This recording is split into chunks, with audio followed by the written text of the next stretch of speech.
In this video, we'll look at how to assemble the Easy Measurement tool. And these are all the parts that are necessary. I'm also throwing in this piece of electrical tape, actually a couple of pieces of electrical tape back to back. Well, yeah. That we'll put on the underside just to reduce the amount of slipping that can happen when we put a 3D printed part on glass. But so we've already printed everything. In fact, we've already printed this top with the embedded nuts. And we'll see if you can see in there. You see that little spider web of filament? That's just that's a feature that is necessary to create this print, but it's also termed a sacrificial layer. We're going to sacrifice that layer now because it's no longer necessary.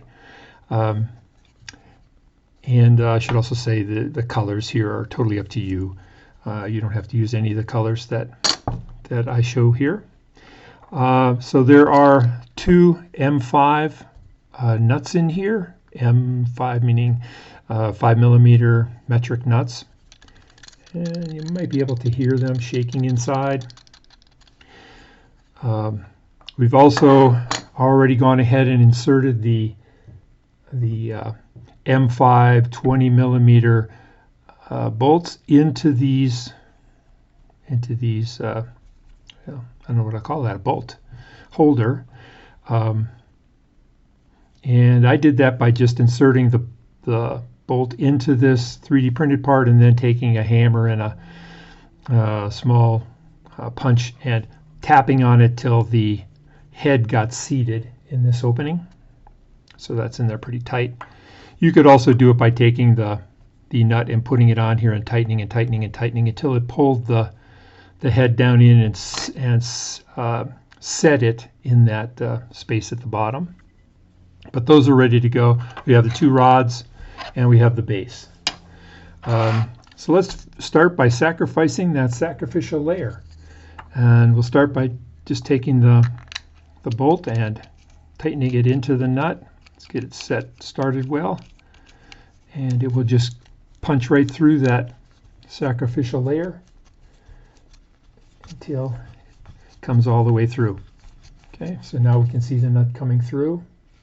And we're going to back it off until it's below this surface a little bit, not too far. Do the same on the other side.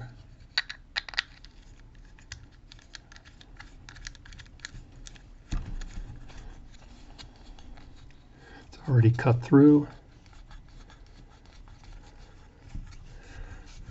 All the way through there and back out until we're below this surface. Okay. Next thing I want to point out to you is that, let's see if you can see it here. Black is tough to see. Oh, there we go.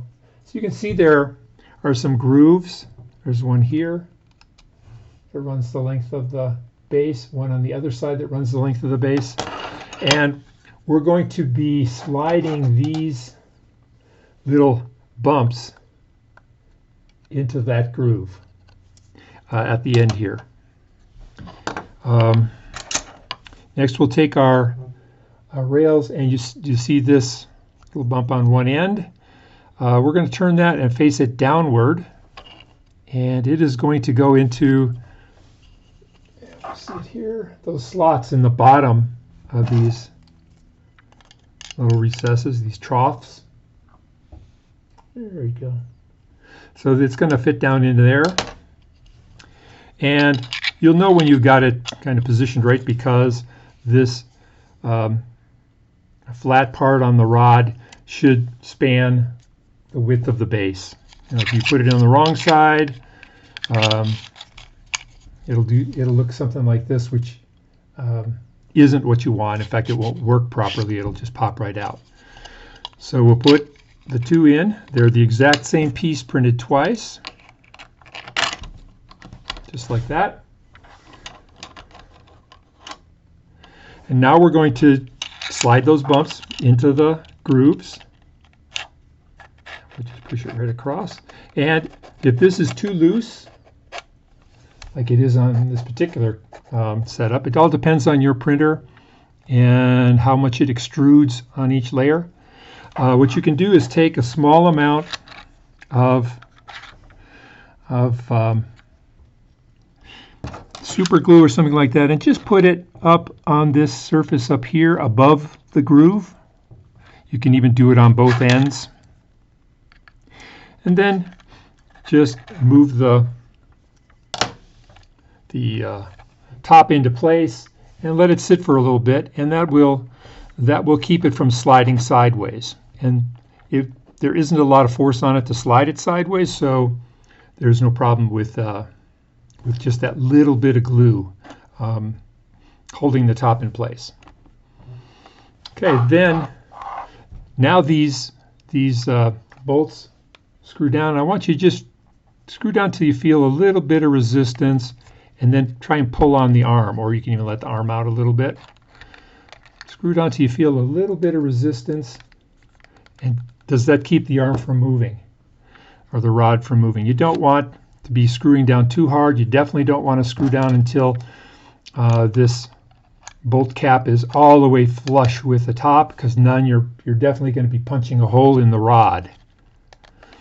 So just until you get a little bit of resistance. The whole purpose of these things is just to hold that rod in place so it doesn't move too much when you're taking your measurements.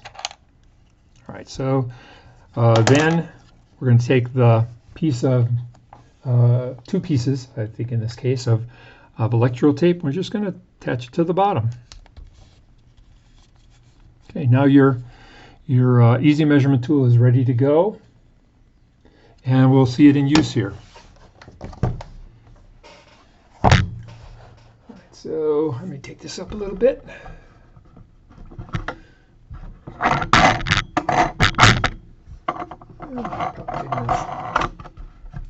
All right, so we have a case with an opening in the case, and we want to measure the height, the width, and the corner radius. And this corner radius isn't going to be very interesting because there is no radius. It's a sharp corner. But we'll pretend it has a radius. And so we'll take the measurement tool, we'll set it on here. We'll just measure the width for now.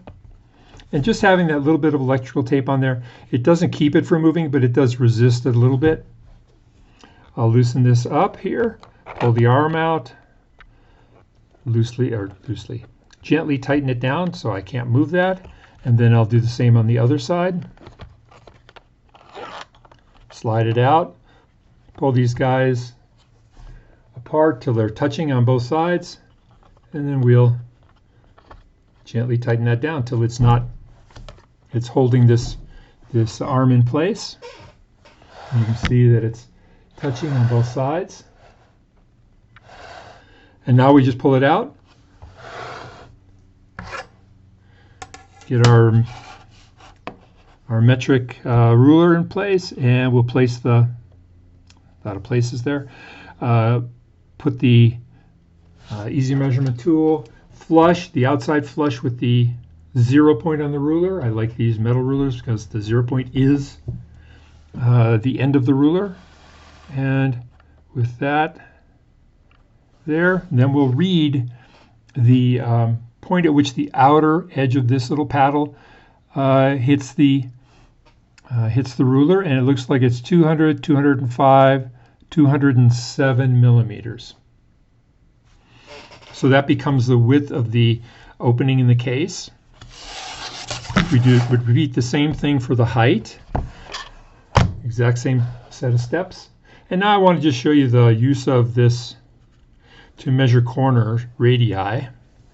And so if we look at the end of this paddle, we'll see that it's clipped in the upper corners here, a small clip and a large clipping. And this small one is measured at a 5 millimeter radius, and we'll see what that even means here in a second. This is a 10 millimeter radius. Well, as I said, there's nothing interesting here because these are 0 millimeter radiuses. They're sharp corners. But let me grab another case. And what I want to see is I want to see that little cut go directly across from where the case is flat until it starts to turn. The point at which it starts to turn, same here, point at which it starts to turn. I want to see that cut go directly across that space and only hit from the turn to the turn, start of the turn to the start of the turn. Look here, it's extending too far into the flat area, so it's less than 10 millimeter radius.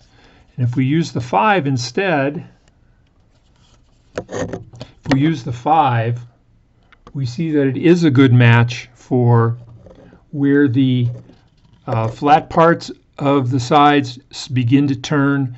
It matches those pretty well. So this is a 5 millimeter radius. And if it was a little bit bigger of a turn, but not quite a 10, well, then you guess that it's someplace in between. And it's always safer to go with a number that is a little bit larger radius than something that's too small. Because if it's too small, it's going to get caught in this corner.